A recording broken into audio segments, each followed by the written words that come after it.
মক্কা ও মদিনার পবিত্র মসজিদের জনপ্রিয় গাইড শেখ মোস্তফা আল দাব্বাগ ইন্তেকাল করেছেন। ইন্না লিল্লাহি ওয়া ইন্না ইলাইহি রাজিউন। তিনি পবিত্র মসজিদে হাজীদের সেবায় তার জীবন উৎসর্গ করেছিলেন। স্থানীয় সময় মঙ্গলবার সকালে তিনি ইন্তেকাল করেন। তার মৃত্যুতে হারমাইন শরীফাইন কর্তৃপক্ষ শোক প্রকাশ করেছেন।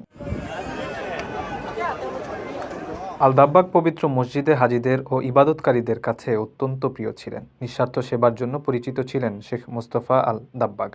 নিজের জীবন উৎসর্গ করেছিলেন আল্লাহর ঘরে আসা মানুষের পথ প্রদর্শনে। তিনি হাজীদের সঠিক নিয়ম মেনে তাওয়াফ, সাই ও অন্যান্য ইবাদত করার পদ্ধতি শিক্ষা দিতেন। কাবার চারপাশের তাওয়াফ এলাকা থেকে সাফা মারোয়ার পথে সবখানেই তার উপস্থিতি ছিল প্রশান্তির এক ব্যাপার। তিনি হাজীদের ইহরামের সঠিক অবস্থান নিশ্চিত করা, হজ ও ওমরা পালনের আদবসমূহ শেখানো আর সুন্নাহ মেনে ইবাদত করতে উৎসাহিত করতেন। হারামের প্রবেশপথে জুতা রাখার জন্য ব্যাগের ব্যবস্থা সহ তার অনেক প্রস্তাব হারাম শরীফ কর্তৃপক্ষ গ্রহণ করেছেন।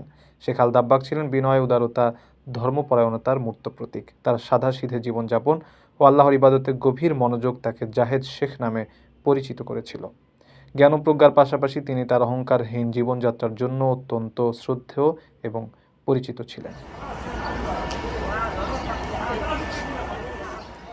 কারো কাছে স্বপ্ন পূরণ, কারো আনন্দের উপলক্ষ, আবার কারো জীবন পাল্টে দেওয়ার মুহূর্ত, কখনো জীবন বাঁচাতে সর্বোচ্চ গতিতে উড়ে চলা, কারো আবেগের শেষ মুহূর্ত, আপনজনের শেষ বিদায়ে শামিল হওয়া।